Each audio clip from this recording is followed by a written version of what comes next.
막히는 출근길 뉴스엔 급행열차를 타라. 헬마 뉴스.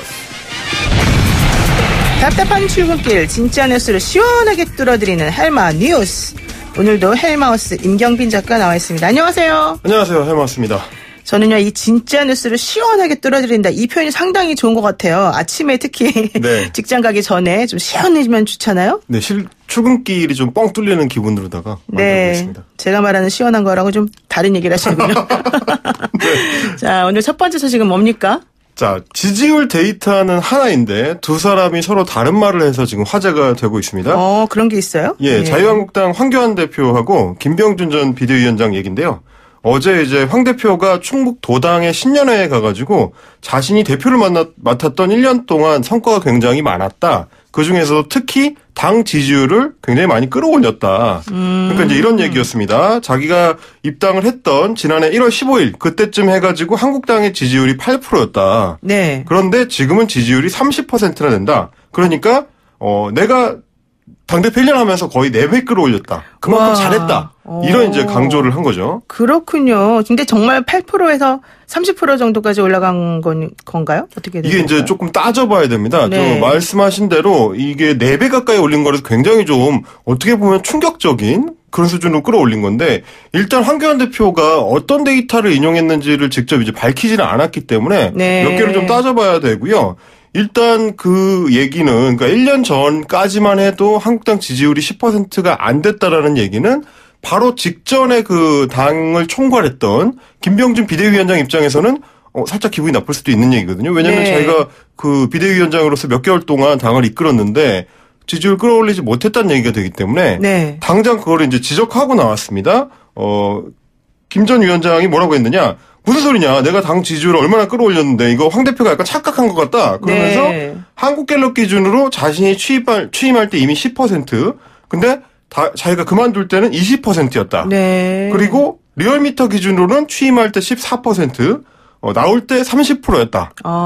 그러니까 이제 자기가 비대위원장을 맡고 있던 기간 동안에 지지율을 2배 가까이 끌어올렸는데 그렇게 얘기하면 안 된다. 네. 오히려 황 대표가 맡고 나서 지금 30% 수준이면 비슷비슷한 거니까 정체 상태다. 이렇게 반박을 했습니다. 황교안 당대표하고 김병준 전 비대위원장하고 정말 서로 전혀 다른 얘기를 하고 있는데 네. 누구 말이 맞는 거예요, 그러면? 자, 제가 그 3년 넘게 팩트체크 코너를 작가를 했던 경력이 있지 않겠습니까? 네, 그랬죠. 자, 영화 타짜식으로 지금부터 확인 들어가겠습니다. 자, 네. 어느 쪽 숫자가 더 가까우냐를 따져보면 김 전 비대위원장 쪽이 더 가깝습니다. 그러니까 김병준 전 비대위원장 말이 좀 더 맞다 이거예요? 예, 그렇습니다. 이제 엄밀한 비교가 이제 정확하게 될 수는 없는데 네. 일단 언론에서 가장 많이 인용하고 있는 건 이제 2개 기관이죠. 하나는 이제 한국갤럽하고 나머지 하나가 이제 리얼미터 주간 지지율 조사인데 네. 갤럽부터 보면 황교안 대표가 입당한 직후인 1월 3주차 한국당 지지율 16%입니다. 네. 그러니까 8%라고 했던 황 대표 말하고는 좀 다르죠. 2배죠.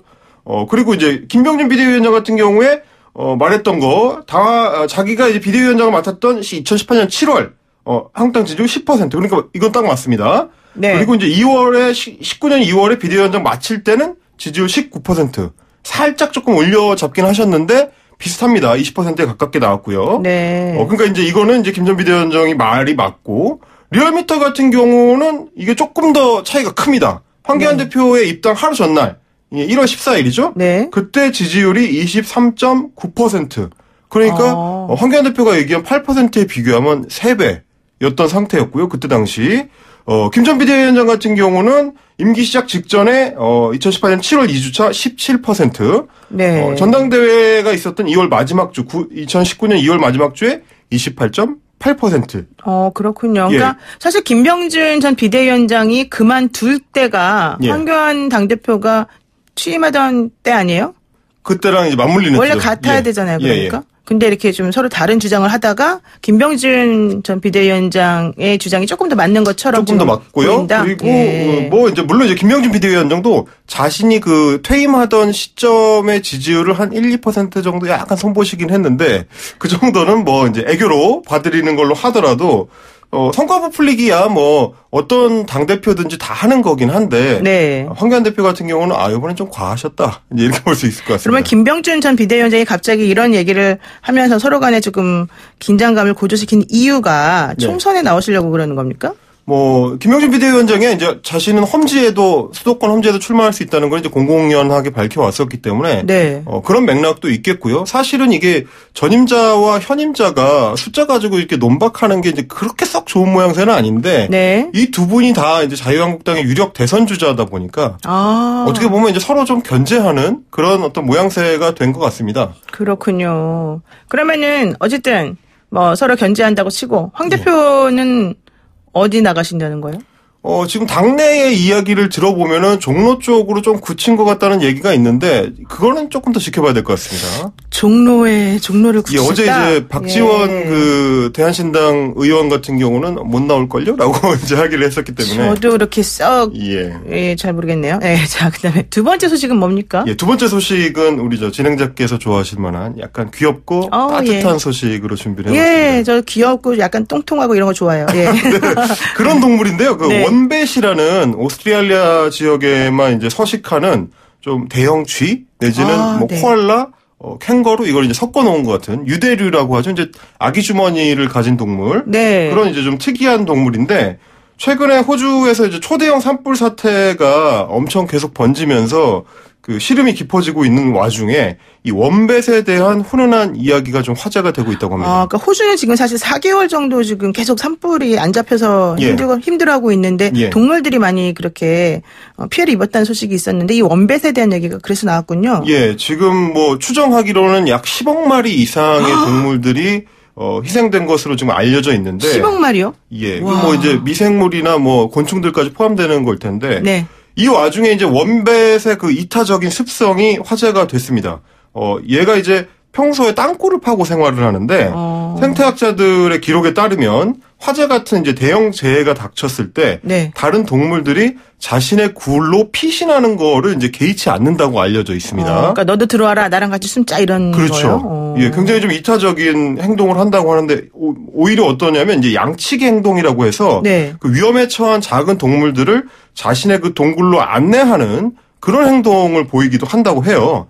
그래서 이제 작은 동물들이 종종 이제 원뱃 굴을 이제 피난처로 삼기도 한다고 하고 이런 얘기들이 호주 사람들의 그 소셜 미디어를 통해서 확산되고 있습니다. 네. 정말 좀 생각하지 못했던 그런 소식이군요. 그런데 이번 화재에서도 그러면 그런 식으로 선행, 이타적 행동을 한 게 나온 겁니까? 원뱃의 선행이 뭐 실제로 관찰된 건 아닌 것 같아요. 지금 보니까.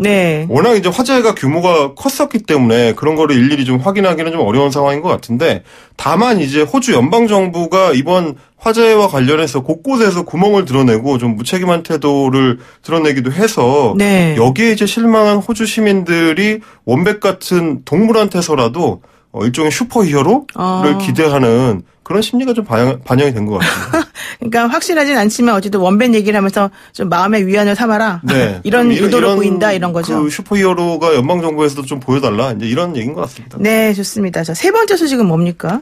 어제 이제 강경화 외교부 장관이 이제 폼페이오 미국 국무장관하고 회담을 가졌는데요. 그렇죠. 여기서 한 그 대화가 좀 화제가 되고 있습니다.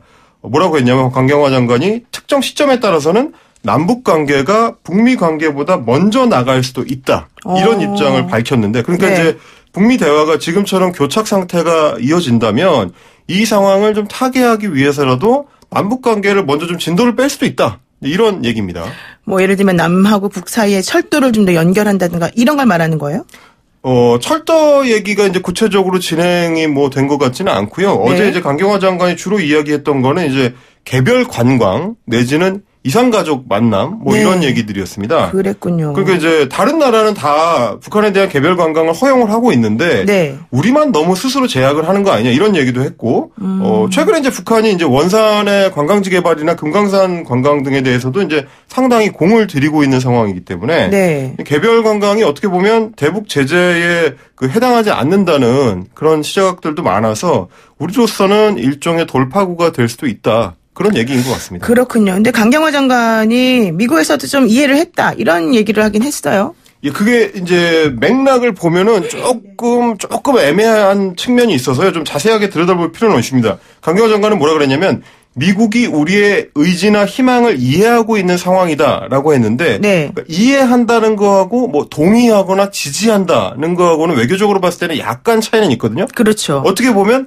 말씀 잘 들었습니다. 이렇게 될 수가 있는 거라서 네네. 이거는 조금 더 좀 디테일하게 들여다봐야 될 것 같고 이제 미국 국무부 관계자의 그 발언이 좀 알려진 게 있는데 네. 뭐라고 했냐면 일치된 대북 대응과 긴밀한 조율 그리고 이제 제재 결의 이행 이런 얘기를 언급을 했습니다.